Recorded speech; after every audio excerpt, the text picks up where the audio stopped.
Runway 37. It was all going wrong. A storm wasn't predicted, but the weather was turning nastier by the second. Rain splatted the windshield, but the propeller smeared the droplets out of the way. Puffy white clouds had darkened to a ditchwater gray and were now turning black. The light was fading. To add insult to injury, the Cessna's engine had caught a cold. It coughed on a regular basis, and it obviously wasn't going to get Neil back home to Davis. All in all, the situation was as bad as it could get for a light aircraft pilot. He had to land the plane before the circumstances did it for him. When it came down to it, it didn't matter how good you were at flying. It was about how good a pilot you were, and that meant remembering the training. Half of flight training was about how to deal with a situation when it had gone tits up. Well, now it had gone tits up. Neil would have liked to say he was being gosh darn stoic about it all, but the amount of adrenaline he was producing said otherwise. Some pleasure flight, he thought bitterly. Get a grip, Neil. Remember, training, training, training. He tuned the radio to Davis's frequency. It was a long shot. He was 40 miles from the airstrip, and their transmitter wasn't that powerful. Davis, this is November 23762 requesting emergency assistance. Static. Neil repeated his message. He cursed. The Cessna's engine fluttered in sympathy. Oil pressure was non-existent, and the oil temperature was on the rise. He could almost hear the bearings shredding themselves into fine pieces.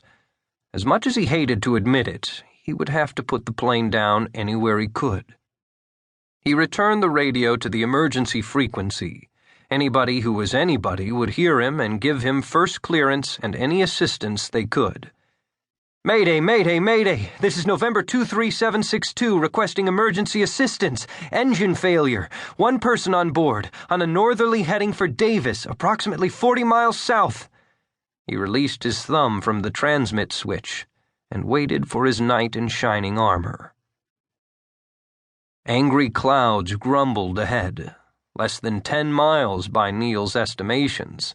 Flying a plane of this size, he was too close to a possible lightning strike. It was senseless to continue with his current heading. Light had been muscled out of the way, and only blackness lay ahead.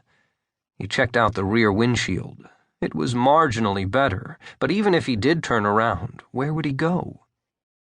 November 23672, this is Stanton.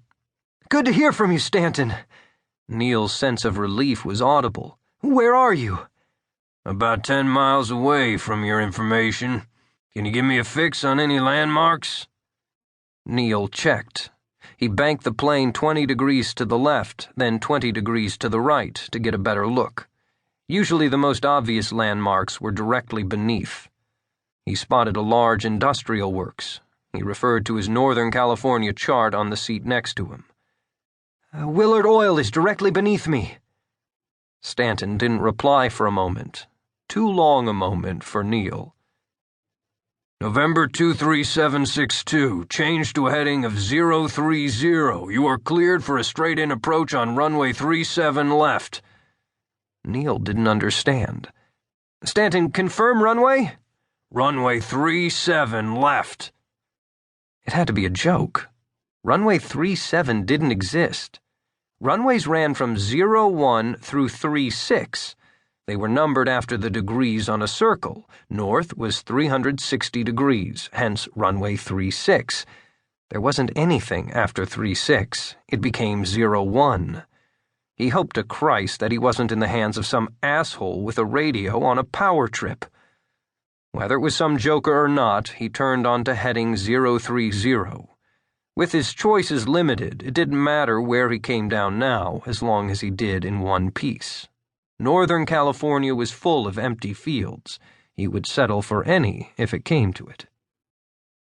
Neil whisked out his chart again.